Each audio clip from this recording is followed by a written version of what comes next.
जी। Economic development, ये जो term है ये हमने पहले भी पढ़ी हुई है, और इसके बारे में बहुत दफ़ा मैंने बात भी की हुई है कि इकोनॉमिक डेवलपमेंट और इकोनॉमिक ग्रोथ में एक बेसिक डिफरेंस है। और वो क्या है भला, को बता सकता है? ये मैंने बताया हुआ है पहले। क्या बेसिक डिफरेंस है? जनरली इनको इंटरचेंजेबली भी इस्तेमाल किया जाता है, जो कि सही नहीं है, क्योंकि इकोनॉमिक डेवलपमेंट और इकोनॉमिक ग्रोथ में डिफरेंस है। चूंकि हम इकोनॉमिक इकोनॉमिक डेवलपमेंट पढ़ रहे हैं, तो इसलिए आपको ये डिफरेंस पता होना ज़रूरी है, क्योंकि पीछे आपने इकोनॉमिक ग्रोथ भी पढ़ा है। तो जी कोई बता सकता है, या रोज़ों ने आपकी मत मार दी हुई है, या ईद पे आप इतने मगन थे सेलिब्रेट करने में कि दिमाग काम करना बंद कर गया? कोई नहीं, चलें, कोई बात। सर, जी जो जी। डेवलप्ड इकोनॉमी होती है उसमें हाई इनकम पर हेड होता है, और जो ओके। इकोनॉमिक ग्रोथ होती है उसमें आपके फैक्टर बढ़ते हैं, इकोनॉमिक या ग्रोथ। उसकी क्वालिटी या quantity. Okay, all right, okay, हाँ, ये अच्छी बात आपने की है। हाँ, ये ज़्यादा बेहतर बढ़ के, यानी कि मैं एक वर्ड इस्तेमाल कर रहा हूँ, क्वालिटी ऑफ लाइफ। अगर आपकी क्वालिटी ऑफ लाइफ इंप्रूव नहीं करती तो आपकी इकोनॉमी में कुछ भी हो रहा हो, वो एक, लेकिन इकोनॉमिक डेवलपमेंट नहीं हो रही होगी। और अगर आपकी क्वालिटी ऑफ लाइफ इंप्रूव हो रही है और आप, लेकिन आपकी इकोनॉमी में कुछ भी नहीं हो रहा, और तो तब भी उसको इकोनॉमिक डेवलपमेंट बोलेंगे। यानी कि इकोनॉमिक डेवलपमेंट का आउटपुट के साथ ताल्लुक नहीं है। हाँ, अगर आउटपुट के बढ़ने से, जिसको हम जीडीपी बोल रहे हैं, जिससे इकोनॉमिक ग्रोथ होती है, तो उससे अगर आपकी क्वालिटी ऑफ लाइफ भी बेहतर हो रही है, लिविंग स्टैंडर्ड भी बेहतर हो रहा है ओवरऑल, तो हम उसको इकोनॉमिक डेवलपमेंट भी बोल सकते हैं। ठीक है। लेकिन चीज़ क्या है, कुछ भी हो इकोनॉमी में, अगर एंड रिजल्ट है क्वालिटी ऑफ लाइफ का इंक्रीज होना, तो वो इकोनॉमिक डेवलपमेंट है। लेकिन इकोनॉमिक डेवलपमेंट आउटपुट बढ़ने के बगैर भी हो सकती है। अच्छा, अब इसी, चूंकि हम टॉपिक में हमने यही पढ़ना है, इसके मेजर्स भी हैं जो जिन पे हम बात करेंगे, तो इसी से हम अभी स्टार्ट करते हैं। जैसे अभी हमने इकोनॉमिक ग्रोथ में बात की, तो इकोनॉमिक ग्रोथ के अंदर एक मेन चीज़, फीचर आ जाता है, और वो है जी इन हमने आपको बताया पिछले टॉपिक्स में एक कॉन्सेप्ट पढ़ा था, इंक्लूसिव ग्रोथ। किसी को याद है वो क्या होती है? इंक्लूसिव ग्रोथ के बारे में कुछ ध्यान में है?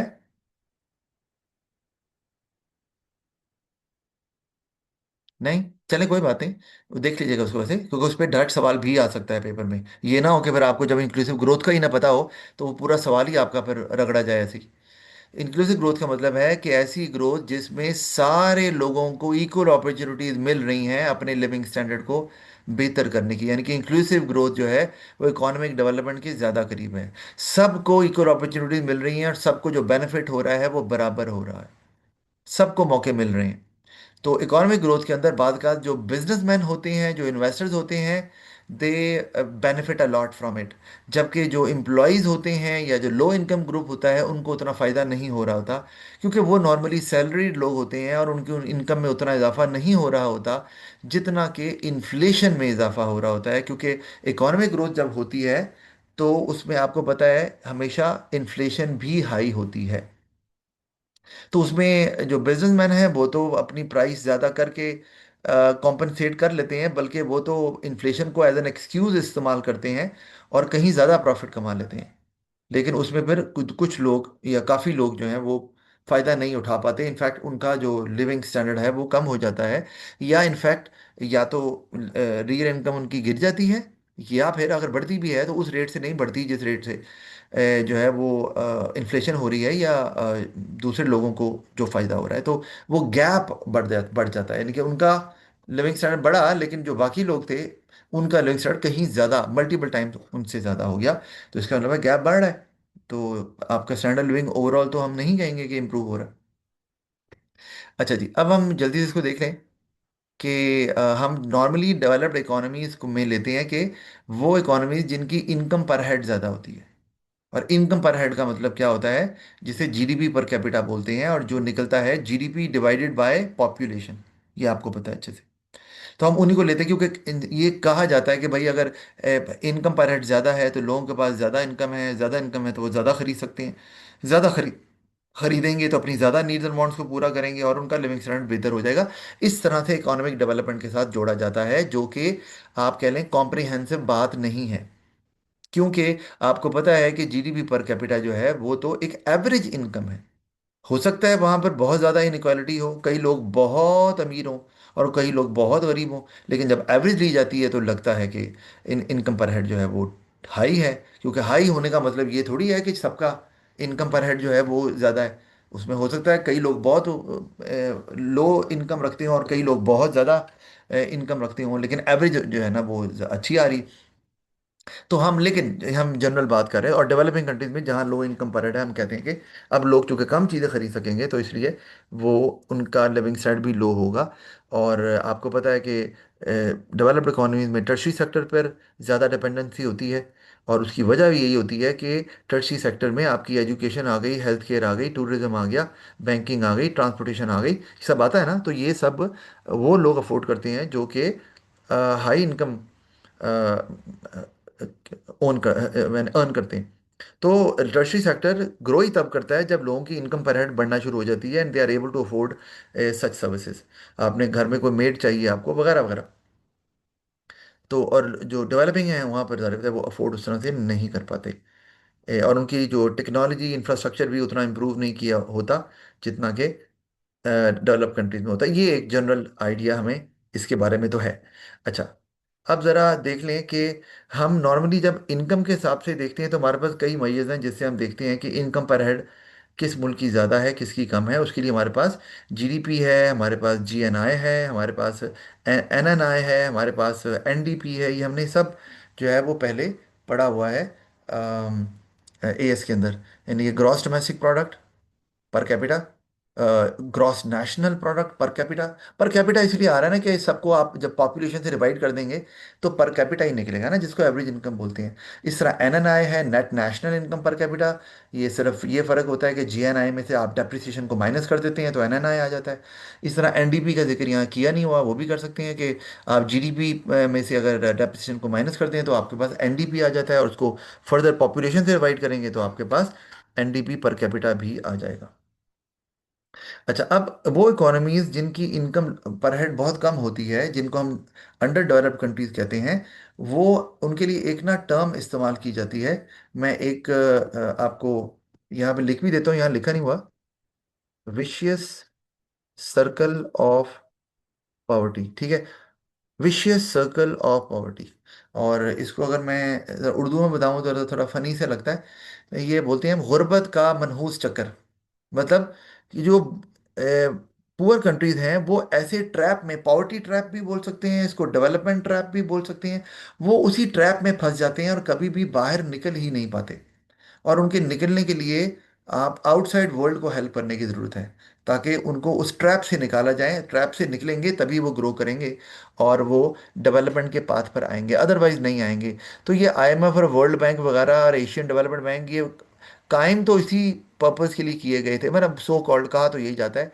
लेकिन असल में इन्होंने बेहतर क्या करना है, इन्होंने और फंसा दिया हुआ है। क्योंकि ये इनसे तो, जैसे पाकिस्तान है, हमसे तो भाई इंटरेस्ट ही नहीं दिया जाता, तो हमने कर्जे वापस करके तो इकोनॉमी को कहाँ डेवलप करना है। क्योंकि हम आपकी गवर्नमेंट जितना भी अर्न करती है उसका एक मेजर जो चंक है वो तो आपकी लोन की इंस्टॉलमेंट में चला जाता है। तो आपने क्या काम कर लेना है, और अपार्ट फ्रॉम दैट आपकी फ्रीडम जो है इकोनॉमिक पॉलिसीज़ की, वो भी एट स्टेक लगी होती है, ये आपको पता ही है। अच्छा, तो ये पावर्टी ट्रैप दिया हुआ है, दोनों तरीकों से समझ सकते हैं। अगर हम लेफ्ट वाला सर्कल देखें तो it starts with low income. ठीक है, अगर लो इनकम है आपके पास तो लो इनकम की वजह से लो सेविंग्स होती है, और लो सेविंग्स जो है उसकी वजह से लो इन्वेस्टमेंट होती है। अब मुझे आपने ये बताना है कि लो सेविंग्स तो समझ आती है, क्योंकि हमने ये पढ़ी हुई है एक चीज़, कॉन्सेप्ट। मैं यहाँ पे अगर लिखता हूँ कि एक हमने टर्म पढ़ी हुई है एएस के अंदर भी, Y is equal to C plus S. ये आपको याद होगा, यानी कि income is equal to consumption plus saving. ये हमने पढ़ा हुआ है। ठीक है, कंजम्पशन प्लस सेविंग, यानी कि इनकम जो एक बंदा कमाता है वो या तो कंज्यूम करता है या उसको सेव करता है। और दोनों के साथ इनकम का पॉजिटिव रिलेशन होता है। यानी कि अगर इनकम बढ़ेगी तो कंजम्पशन भी बढ़ती है और सेविंग भी।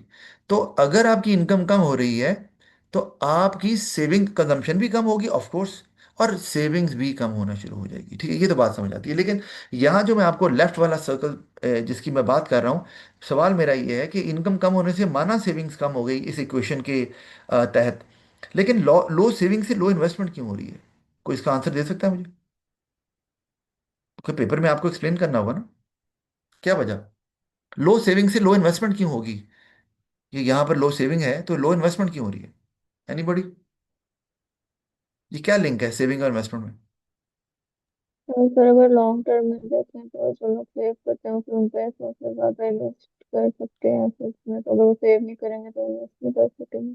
अच्छा, ओके, लो सेविंग यानी कि आप सेव कर रहे हैं फॉर इन्वेस्टमेंट पर्पस, कि आगे जाके कहीं इन्वेस्ट करेंगे, अगर हमने करना है कहीं इन्वेस्टमेंट, कि सेविंग कर रहे हैं। अच्छा चले, बहरहाल ये थोड़ा इनडायरेक्ट हो गया, लेकिन चले, लेकिन जो एक क्लियर कट हमें चीज़ नज़र आ रही है ना, वो क्या है, वो ये है कि सेविंग्स जब आप करते हैं ना, तो you put your money in a bank, और बैंक का काम क्या है, कि banks mobilise the savings of the people, यानी कि बैंक्स लोगों की सेविंग्स को ही आगे लोन देते हैं। और जो लोन लेते हैं वो ऑब्वियस सी बात है, या तो उसको कंज्यूम करते हैं, या कंजम्पशन पर्पस के लिए इस्तेमाल करते हैं, या फिर इन्वेस्टमेंट पर्पस के लिए इस्तेमाल करते हैं।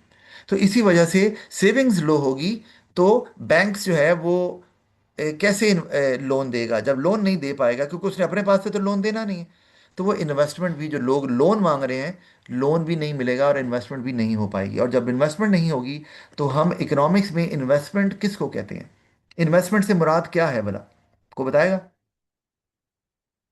कारोबार में पैसा लगाना, इसको बोलेंगे, या कोई और चीज है? लो इन्वेस्टमेंट, इकोनॉमिक्स में लो, अगर हम इन्वेस्टमेंट की बात करें तो इसका मतलब है you are purchasing capital goods, you are purchasing technology, you are purchasing machinery, right? तो इन्वेस्टमेंट जब कम होगी तो आप ये चीज़ें नहीं खरीद पाएंगे, और जब आप ये चीज़ें नहीं खरीदेंगे, तो प्रोडक्टिविटी ऑब्वियस सी बात है, टेक्नोलॉजी और इक्विपमेंट ना होने की वजह से कम हो जाएगी। और जब प्रोडक्टिविटी कम होगी तो फिर अर्निंग भी कम होगी, दोबारा से आपकी बात है। और फर्म की भी अर्निंग कम होगी, जो इंडिविजुअल्स वहाँ काम कर रहे होंगे, because they are not able to produce more, तो उनकी अर्निंग भी फिर कम रहेगी, और इस तरह फिर दोबारा से वो लो सेविंग्स लो इन्वेस्टमेंट और ये काम, ये सर्कल इस तरह से रहेगा। और जो अंडर डेवलप्ड कंट्रीज हैं, they will remain in poverty for ever, जिस तरह के हमें नज़र भी आ रहा है। अफ्रीकन कंट्रीज़ की बात करते हैं तो बचपन से आप सुन रहे हो, मैं अपने बचपन से सुन रहा हूँ, वो गरीब है, निकल कहाँ पा रहे हैं?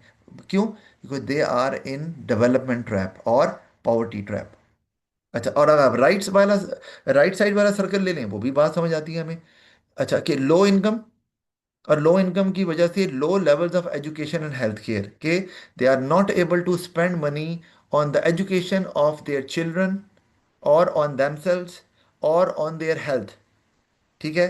तो उसकी वजह से क्या होता है, कि लो लेवल्स ऑफ ह्यूमन कैपिटल, ये ह्यूमन कैपिटल के बारे में आपको कुछ आइडिया है? क्योंकि बिजनेस के अंदर आपने पढ़ा हुआ है ये, कि ह्यूमन कैपिटल नाम की भी कोई चीज़ होती है,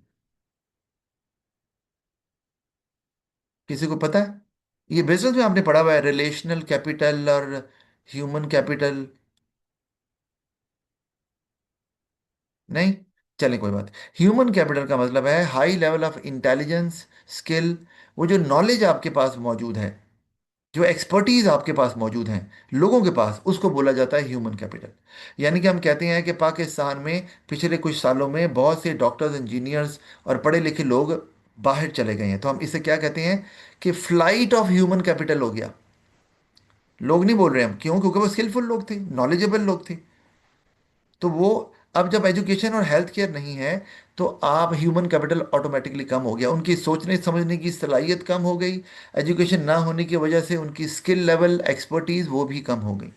और जब ये कम होगा तो ऑब्वियसली बात है वो कम प्रोडक्टिव होंगे, इकोनॉमिक ग्रोथ भी लो होगी, और उससे फिर इनकम भी आपकी लो ही रहेगी। तो ये दोनों को इस्तेमाल किया जा सकता है as indicators of lower living standard, यानी कि अंडर डेवलप्ड कंट्रीज में जो लिविंग स्टैंडर्ड लो रहता है, उसकी मेन वजह डेवलपमेंट ट्रैप या पॉवर्टी ट्रैप होता है। और वो इन दोनों में से किसी भी तरीके से आप समझ सकते हैं या उसको एक्सप्लेन कर सकते हैं। अच्छा, एक तो ये होगी चीज़, तो इससे उनका लिविंग स्टैंडर्ड या क्वालिटी ऑफ लाइफ कभी भी बेहतर हो ही नहीं पाती। अच्छा, और जो रीजन हमें यहाँ पे नजर आ रहे हैं, जो इंपॉर्टेंट हैं, पेपर में भी आते हैं, जरा उनको देख लें, कुछ आपने ओ लेवल में भी पढ़े हुए हैं, इनके बारे में पढ़ा हुआ है। अच्छा, अब आपने लिविंग स्टैंडर्ड को असेस करना है, तो उसके अंदर हमारे पास, जैसे आप, हमने अभी बात की है कि जीडीपी है, जीएनआई है, एनएनआई है, जो आपने एएस में पढ़ा हुआ है, तो ये कॉन्सेप्ट तो हैं। और उसके साथ साथ परचेजिंग पावर पैरिटी का एक कॉन्सेप्ट है, इसको मैं आगे जाके एक्सप्लेन करूंगा, लेकिन यहाँ थोड़ा सा ज़रूर इसके बारे में बताता चलूँ मैं कि परचेजिंग पावर पैरिटी क्या होती है, इसको आप समझ लें ज़रा।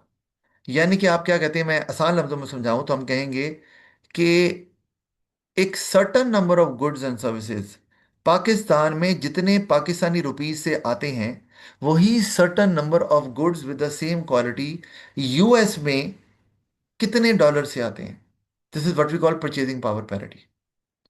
ठीक है, मतलब आपकी और ये ऑब्वियसली डिपेंड करता है आपके मुल्क में होने वाली इन्फ्लेशन से। नाम से नजर आ रहा है ना, पीपी आप कभी देखेंगे ना, तो जीडीपी भी ऐसे निकाली जाती है, जीडीपी परचेजिंग पावर पैरिटी के हिसाब से। ये भी मतलब एग्जांपल है, मैं देता हूँ। आपकी मेरी तनख्वाह है, फर्ज किया 10 लाख रुपया, ठीक है। अब इंडिया में भी एक बंदा है, उसकी इनकम 10 लाख रुपए है।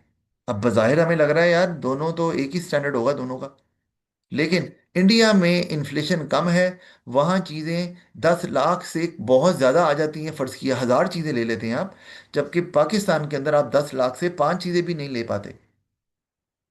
तो इसका मतलब है कि in terms of purchasing power parity, और मुझे अगर उतनी चीज़ें लेनी है जो इंडिया में एक बंदा 10 लाख से ले रहा है, तो मुझे ये खर्च करने पड़ते हैं 30 लाख।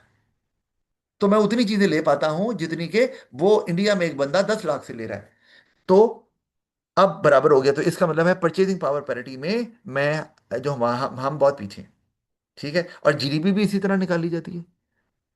जीडीपी भी नेशनल इनकम को शो करती है ना। तो दो कंट्रीज की जीडीपी आपको सेम लग रही है, लेकिन एक कंट्री की लिविंग स्टैंडर्ड बहुत हाई है दूसरे कंट्री के मुकाबले में, लोग बहुत पीसफुल हैं, सेटिस्फाइड हैं। दूसरी जगह पे हंगामा डाला हुआ है, उसकी वजह क्योंकि आपने पीपीपी नहीं निकाली उनकी। अगर उनकी परचेजिंग पावर पैरिटी देखेंगे तो पता चलेगा कि एक मुल्क में जो लोग इनकम कमा रहे हैं वो उससे अपनी तमाम बुनियादी ज़रूरियात पूरी करके वो लग्जरीज भी खरीद पाते हैं, जबकि दूसरी तरफ उन्हीं पैसों से लोग जो हैं अपनी बुनियादी ज़रूरियात भी पूरी नहीं कर पा रहे, क्योंकि वहाँ पर परचेजिंग पावर कम है, पैसे तो उतने ही हैं। तो ये परचेजिंग पावर पैरिटी का भी इस्तेमाल किया जाता है और जीडीपी को भी कन्वर्ट किया जाता है परचेजिंग पावर पैरिटी में। बहरहाल ये आगे आएगा तो मैं ज़रूर उसको एक्सप्लेन कर दूंगा, अभी इतना ही समझना ज़रूरी था कि ये एक लिविंग स्टैंडर्ड को या क्वालिटी ऑफ लाइफ को मैयर करने का एक तरीका ये भी है।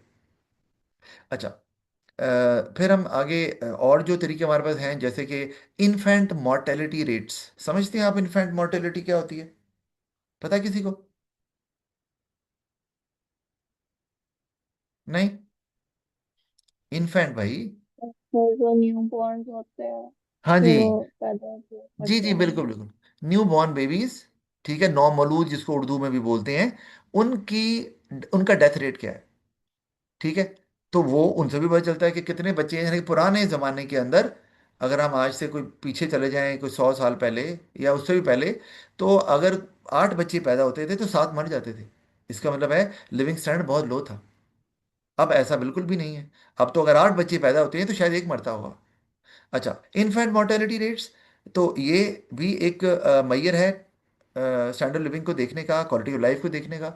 और नंबर ऑफ डॉक्टर्स पर थाउजेंड ऑफ द पॉपुलेशन, जैसे पाकिस्तान के अंदर आप देखना है आपने कि पर थाउजेंड ऑफ द पॉपुलेशन कितने डॉक्टर्स अवेलेबल हैं आपको।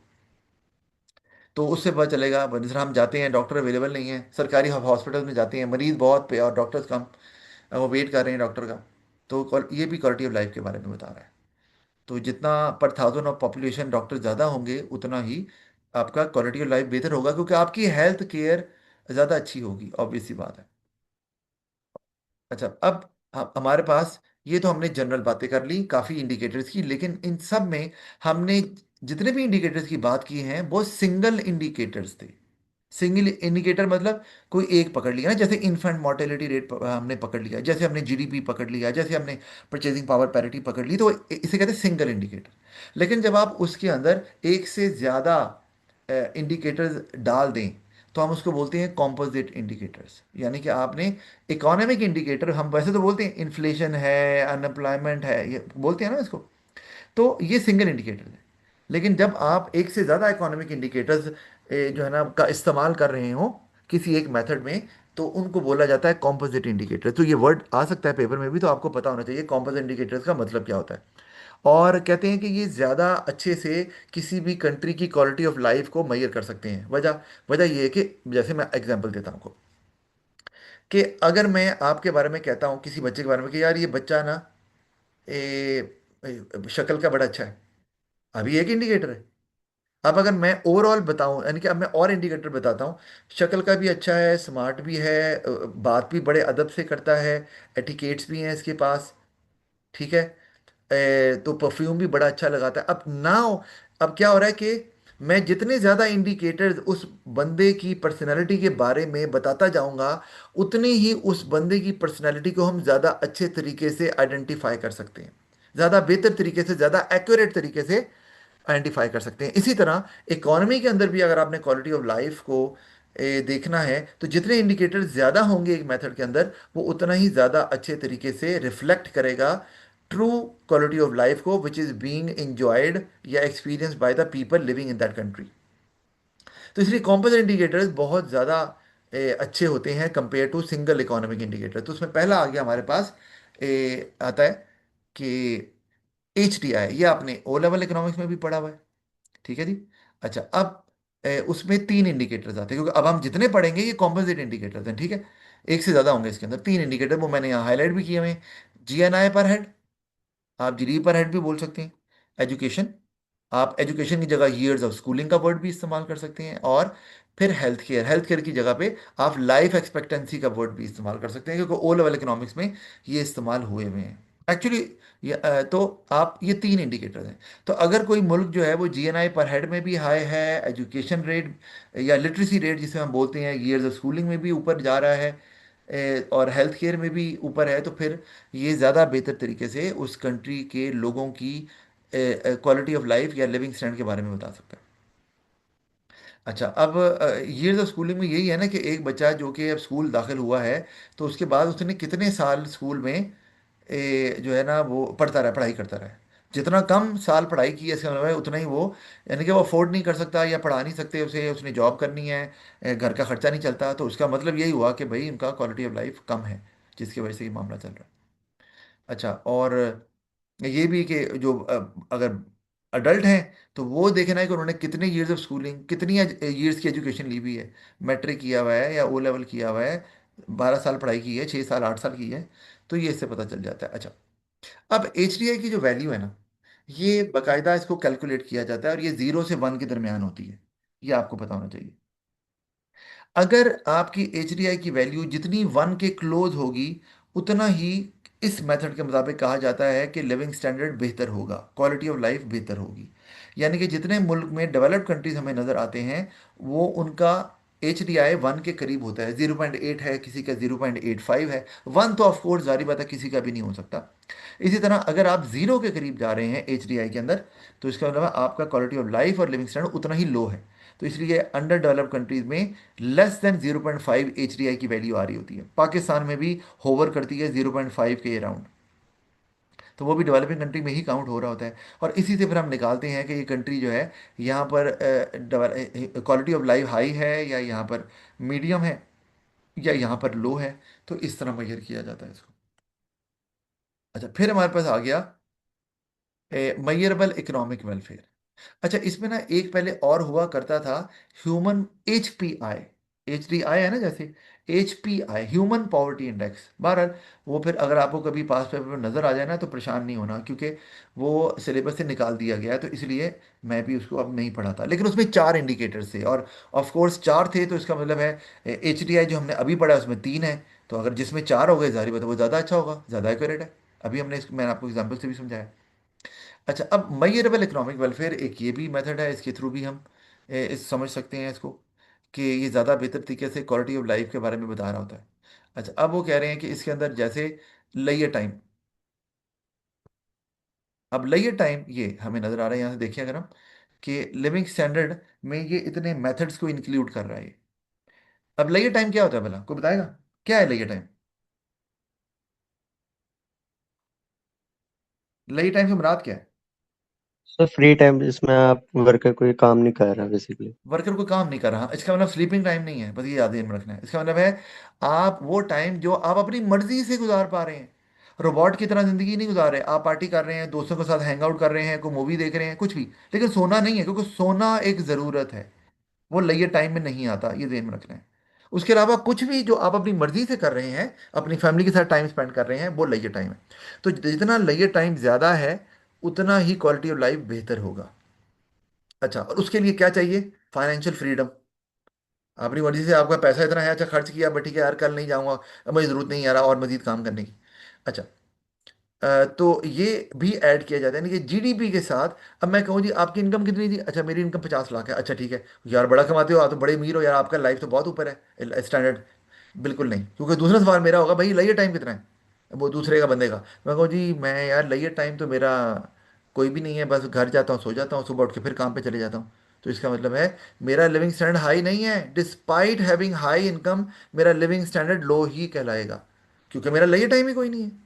तो इसलिए ये जो मेथड है, इसमें जीडीपी के साथ लेयर टाइम को भी डाला जा रहा है। और जो लिविंग स्टैंडर्ड को कम करते हैं, उसमें और जो फैक्टर्स हमारे पास आ रहे हैं वो हैं एनवायरमेंटल डैमेज। ज़रूरत हमारे यहाँ तो है, आप सही सांस ही नहीं ले पा रहे, एनवायरमेंट क्लीन ही नहीं है, तो वो आप माइनस करेंगे लिविंग स्टैंडर्ड में से। अगर एनवायरमेंटल डैमेज ज़्यादा है, तो आप इसको निकालेंगे उस वैल्यू में से, जीडीपी में से। तो लेकिन ये मुश्किल काम है। मुश्किल काम क्यों है? इसमें प्रॉब्लम है कि इन्वायरमेंटल डैमेज जो पोल्यूशन हो रहा है, या आपकी हेल्थ को अफेक्ट हो रहा है, ये मॉनेटरी टर्म में तो कैलकुलेट होता नहीं है। तो इसको कैलकुलेट करना या मॉनेटरी टर्म में लेकर आना आसान काम नहीं है, क्योंकि ये नॉन मार्केटेड चीज़ है ना। कोई भी चीज़ है, पोल्यूशन भी हो रही है अगर आपको, वो मार्केटेड चीज़ें जो होती हैं उनकी तो मार्केट प्राइस होती है, तो वो तो मैयर करना आसान होता है। लेकिन तो इस जीडीपी के अंदर लेयर टाइम को डाला जाता है और ऐड किया जाता है, और साथ में देखा जाता है, माइनस किया जाता है एनवायरमेंटल डैमेज को। तो ये इस तरह से इंडिकेटर्स को यूज़ करके क्वालिटी ऑफ लाइफ को मैयर करते हैं। अच्छा, और सबसे इम्पॉर्टेंट और सबसे जो आपके लिए मोस्ट एक्यूरेट लिविंग स्टैंडर्ड को मैयर करने का तरीका है, वो है एमपीआई, जिसको हम मल्टी डायमेंशनल पॉवर्टी इंडेक्स बोलते हैं। और मल्टी डायमेंशनल क्यों बोल दिया? क्योंकि इसके अंदर जो इकोनॉमिक इंडिकेटर्स है ना भाई, वो वैसे तो मेन तो तीन है, लेकिन तीन के अंदर सब इकोनॉमिक इंडिकेटर्स आ जाते हैं, और टोटल मिला के ये 10 होते हैं। तो इसीलिए ये सबसे अच्छा है भाई, क्योंकि ये 10 इकोनॉमिक इंडिकेटर्स की बात कर रहा होता है। तो ये ज़्यादा एक्यूरेसी के साथ किसी भी मुल्क के लोगों की लिविंग स्टैंडर्ड के बारे में या उनकी क्वालिटी ऑफ लाइफ के बारे में बता रहा होता है। अच्छा, अब ज़रा हम इनके लिविंग स्टैंडर्ड के में अगर हम देखें वो इंडिकेटर्स को, तो कौन कौन से हमें नज़र आ रहे हैं? पहले इंडिकेटर्स और लिविंग स्टैंडर्ड में हमारे पास आ रहा है कि कुकिंग फ्यूल कौन सा इस्तेमाल करते हैं, सैनिटेशन कितनी है, सफाई सुथराई का निज़ाम वगैरह, सैनिटेशन वगैरह है, ड्रिंकिंग वाटर साफ़ पीने का पानी है कि नहीं है, इलेक्ट्रिसिटी मौजूद है, हाउसिंग एंड एसेट्स वगैरह इनके पास हैं, अपने गाड़ी वगैरह घर वगैरह अपने हैं। ये आ रहे हैं लिविंग स्टैंडर्ड के इंडिकेटर्स में, इन सबको कंसिडर किया जाता है। अभी आगे चल के हम ग्रिड भी देखते हैं। फिर दूसरा आ जाता है एजुकेशन, उसमें ईयर्स ऑफ स्कूलिंग कितनी है, और स्कूल अटेंडेंस, कितने बच्चे स्कूल जाते हैं और कितनी देर तक पढ़ते हैं, कितने सालों तक पढ़ते हैं। ये तो हमने खैर एचडीआई में भी ज़रूर देखा है। एजुकेशन, इसमें दो ही इंडिकेटर आ रहे हैं एजुकेशन के अंदर। फिर हेल्थ में आ जाए, उसमें हमारे पास चाइल्ड मोर्टेलिटी आ रही है और नरिशमेंट आ रही है। कहीं माल नरिश तो नहीं है बच्चे, मतलब बच्चे मरते कितने हैं, और बच्चों की गजाइयत जो है उसका क्या इंतज़ाम है। जिस तरह अफ्रीकन कंट्रीज में वो बच्चे सूखे सूखे होते हैं बेचारे, तो माल नरिश्ड होते हैं ना, अंडर नरिश्ड होते हैं। तो वो नरिशमेंट ये भी इसके अंदर देखी जाती है। अच्छा, अब ये तो हमने अगर ओवरऑल देखें, तो ये कुकिंग फ्यूल सैनिटेशन दो, और ड्रिंकिंग वाटर तीन चार, फिर ये पाँच छः सात, ये कुल मिला के देखें तो ये टोटल 10 बनते हैं। ठीक है, वैसे मेन मैंने जैसे बताया तीन है इंडिकेटर, लिविंग स्टैंडर्ड है, एजुकेशन है, और हेल्थ है। लेकिन सब कैटेगरी ज़्यादा कर दी हैं, जिससे और क्लैरिटी मिल जाती है लिविंग स्टैंडर्ड के बारे में। अच्छा, अब इन सबको वेटेज दिया गया है, ठीक है, नंबर्स की शक्ल में सबको 33% वेटेज दी गई है। इसका मतलब है कि तीनों इंपॉर्टेंट हैं, और तीनों मिला के देखा जाए तो ये भी वन के बराबर बनते हैं। इसका मतलब है ये भी 0 से 1 के दरमियान रेंज कर रही होती है आपकी वैल्यू। अच्छा, और इसमें बाकी तो आप खैर पढ़ ही लेंगे।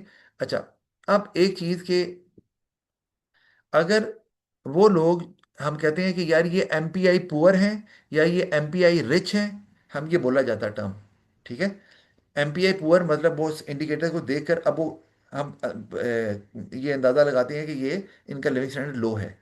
अच्छा, अब अगर फर्ज किया, एक तो ये है कि ओवरऑल हम देख सकते हैं कि भाई आउट ऑफ, अगर 1 है वैल्यू है और आपकी 0 के करीब है, तो ये तो जिस तरह एच डी आई में भी था, तो वो तो पता चल रहा है कि यार ये तो इनका लिविंग स्टैंडर्ड लो है।